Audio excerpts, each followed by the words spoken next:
Hi everyone, welcome back to my channel. My name is Winnie and I make videos about college, grad school, a day in the life, and travel. So remember to give me a like and a follow if you want to see more of that content. This video is going to mainly focus on the GMAT versus GRE exams, which are used to get into business school, other graduate schools, or even just to add to your resume to make yourself a stronger candidate for jobs.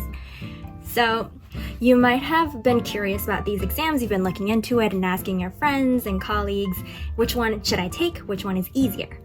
Well, the real question you need to ask is which one is the right fit for you.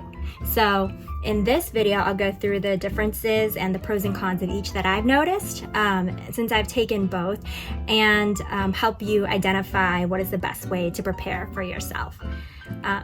Generally, I believe most students take these exams 1 to 2 years before they actually apply to graduate school, so they have time to prep, take it again if they want to try and get a higher score, or if they just want to have more options. I think what's most important about these exams is that they're very different. Even though the content-wise, they seem like they're testing the same thing, like math and verbal. I think the best way to know which one you'll do better in is to take both. For example, you could take a practice test GMAT and then compare it to a practice test GRE to see how you did. You can even take it a step further and take the official exams, which should give you the real life experience. Of course, that costs money. I believe it's $200 for GRE, $300 for the GMAT. So that would take some more commitment, but at least you get the real sense of what the actual test is like and not just, the prep books you see.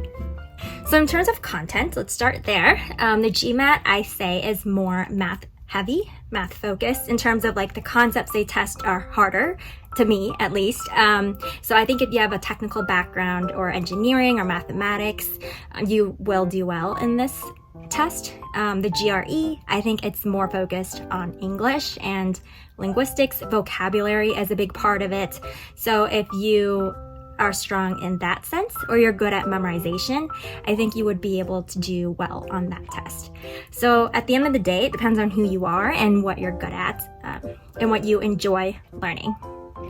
So furthermore, at the end there is an essay, so it's testing analytical writing. I thought it was kind of easy because it's the standard 5-paragraph essay, intro, conclusion, your 3 reasons.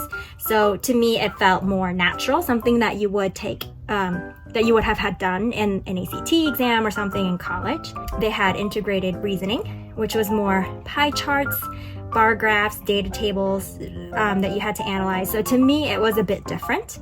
And I found it slightly harder because it was more science related. So analyzing a graph or a data table, pulling those insights out. And you get that as the last part of the exam, so you might be a bit tired at the end to really, I guess, interpret what you're seeing. So I think that's the main difference versus writing an essay. It's more of like a stream of consciousness, something you could argue or defend, like the pros and cons of, like any debatable topic. When it comes to the way the exams are organized, the GMAT starts with a block of either math or verbal, and then the second half is math or verbal, and you end with the essay. With the GRE, they alternate between the sections, so you get one section of either math or verbal. The next one would be whatever you didn't get the first time. And then the third section is a harder version of the math or the verbal, and then you finish off. When I took the exams, there was an experimental portion to it, so you don't know which one is the experimental. To me, it felt a bit tiring because it was a really long exam, I think 3 or 4 hours. And recently, I got a notification that they took that part out, so it will be shorter this time around. I think when it comes to exams changing, what they test tends to be the same, so don't worry if you have like a 2022 or 2023 prep book. You don't need the latest one, 2024, but of course that, if you can get it, is great, but if you don't, then I think like the way you prep, kind of, you get the gist of it and the knowledge and the concepts. And one advice I have for prepping is that focus on your gaps or what you know that you struggle with, like concepts you need to learn or you don't understand that are harder. And don't spend too much of your time on the easy stuff, because I think the easy stuff, you feel good about it as you're getting the answers right to the problems, but then you keep training yourself on the same things. So you'll always get the same score again and again. If you focus on the hard stuff that you normally get wrong, then there's a higher chance you can increase your score. But of course, you don't need to focus on the exceptions. Like in certain prep books, it would tell you what percentage is testing what concept. So if it's only 5% of it or 1%, maybe you don't need to put too much time on the most challenging problems, and then just focus on the core, like the main portion of it. That's what I would advise doing. The next thing is timing. Both are time pressured. For me, the GMAT, I thought it was harder because the questions, they get more challenging as you do well. But the issue with that is that I get anxious. So if I feel like the next question that came after is easier than the one I just answered, I get this bad feeling.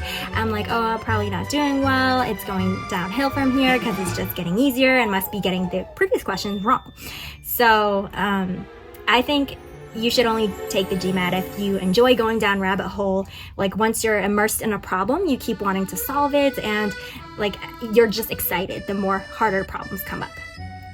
With the GRE, it's a fixed set of questions, so I like knowing what to expect and being able to scan through the questions, go back and forth if I wanted to, be able to skip the hard questions and come back to them, or do the easy ones first. So I like that flexibility and being able to manage my time. I think with the GMAT, sometimes you get stuck on a really hard problem and you want to solve it, so it ends up being time suck if you don't watch your time. So then the issue is you end up solving only a few problems and not all of the problems. And then some similarities is that with the scoring, you do get to see your score at the end of each exam. You can accept or decline it at the end and choose which schools to send it off to. They let you search by university name or the code. So it's helpful to be familiar with the codes of the school, but you don't really have to memorize it ahead of time. I just find it helpful because sometimes when you search by name, there's multiple schools with the same name, and you want to make sure you send it to the right one. And also some websites for schools might say, here's a code for MBA school, and then here's the code for the college undergraduate one. So you want to make sure you send it to the right department. Some don't differentiate by that, but I would just double check before your exam. And then you will be tired at the end of a 4-hour exam, so just make sure you click the right school. I only say this because you can still send additional score reports when you go home, but then there's an additional cost to it. So it's better to do it while you're there and it's free. In terms of prep, I recommend watching videos online, lectures, doing assignments, practice tests. Those are very helpful. And then keeping accountable by working with friends and doing study groups, using flashcards. If you are a visual and auditory learner like me, I like to see things, hear it. I would read out the flashcards, record it, and then play the playlist when I'm on the train and commute. So then I constantly hear it and I'm memorizing it. Kind of similar to a song, if you have it on repeat, you remember the words instinctually. So when it comes to vocabulary, for instance, with the GRE, it's very helpful because then sometimes you know the word and you understand it, and that's great. But sometimes if you're on a time crunch, you just need to straight memorize it and know what it means.